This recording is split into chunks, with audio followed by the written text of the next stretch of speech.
Συχνές ερωτήσεις από τους ασθενείς μας. 1. Μπορεί να θεραπευτεί ο έρπης ζωστήρα? Για πάνω από 36 χρόνια, η κλινική μας βρίσκεται στην αιχμή της παροχής εναλλακτικών θεραπείων για τον έρπη ζωστήρας, ευρύτερα γνωστό ως έρπης ζωστήρ. Οι εξειδικευμένες μας θεραπείες είναι ιδιαίτερα ωφέλιμες για τους ασθενείς που αντιμετωπίζουν σοβαρές μορφές αυτού του ιού.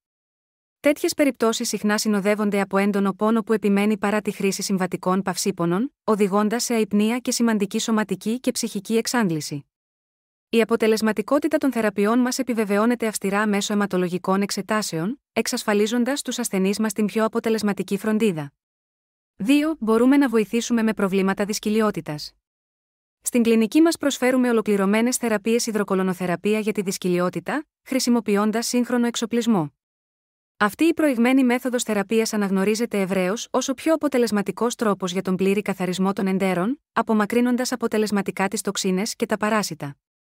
Η ομάδα των άρτια εκπαιδευμένων νοσηλευτών μας είναι αφοσιωμένη στην παροχή εξαιρετικής φροντίδας, εξασφαλίζοντας ότι οι ασθενείς μας λαμβάνουν την καλύτερη δυνατή θεραπεία για την ανακούφιση των προβλημάτων της κοιλιότητας και τη βελτίωση της συνολικής γαστρεντερικής υγείας τους.